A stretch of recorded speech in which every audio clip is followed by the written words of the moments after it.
ഇന്നലെ തമിഴ്നാട്ടിലെ വാൽപ്പാറയിൽ വെച്ചിട്ടുണ്ടായ tempo traveller അപകടം ശരിക്കും വളരെ വേദനാജനകമായ ഒരു വാർത്തയാണ്. ശരിക്കും നമുക്ക് സങ്കടം വന്നു ആ വാർത്തയും അതിലെ ചിത്രങ്ങളൊക്കെ കാണുമ്പോൾ. ഇപ്പോൾ അതിനെക്കുറിച്ചുള്ള സോഷ്യൽ മീഡിയ വഴിയുള്ള പോസ്റ്റ്മോർട്ടങ്ങൾ പല വിധത്തിൽ. ഡ്രൈവറുടെ എക്സ്പീരിയൻസ് കുറവാണ്, വയസ്സ് 21 വയസ്സിൽ, ശരിയാണ്, 21 വയസ്സിൽ എക്സ്പീരിയൻസ് കുറവാണ്. പക്ഷേ നമ്മളുടെ ഇത്തരം ടാക്സി വാഹനങ്ങളൊക്കെ, ടൂറിസ്റ്റ് വാഹനങ്ങളൊക്കെ ഓടിക്കുന്ന കുട്ടികളുടെ പ്രായം ഏകദേശം 20, 25, 30 ഇടയിലാണ്. പ്രായമുള്ള ആളുകളൊന്നും ഇപ്പോൾ ഈ പണിക്ക് കിട്ടാനില്ല.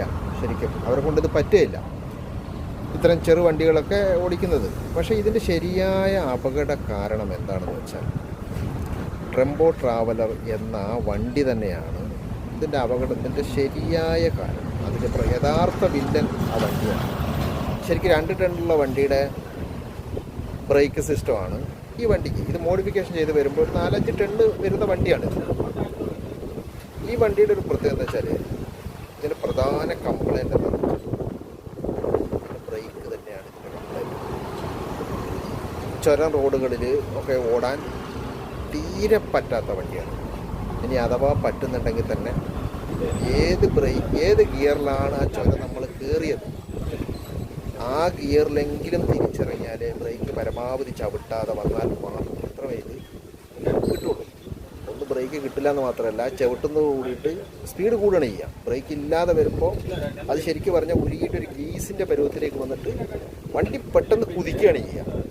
ശരിക്കും ഇതിലും സംഭവിച്ചത് അത് തന്നെയാണ്. ശരിക്കും നമ്മുടെ ഡിപ്പാർട്ട്മെൻറ്റ് ഇത്തരം വണ്ടികളുടെ വെരിഫിക്കേഷൻ ഒന്ന് ഊർജിതപ്പെടുത്തി ചെയ്തിട്ടില്ലെങ്കിൽ സംസ്ഥാനത്തുടനീളം ഈ ടെമ്പോ ട്രാവലറുകൾ ഓടുന്നുണ്ട്. സാധാരണ റോഡുകളിൽ ഓടുമ്പോൾ വലിയ പ്രശ്നങ്ങളില്ല. പക്ഷേ ചുരം പോലുള്ള റോഡുകളിലേക്ക് ഈ വണ്ടി ഒട്ടും അനുയോജ്യമായ ഒരു വണ്ടിയല്ല. ഗവൺമെൻറ് അത് പരിശോധിക്കേണ്ടതാണ്, ഇനിയും ഇത്തരം ദുരന്തങ്ങൾ ആവർത്തിക്കാതിരിക്കാൻ.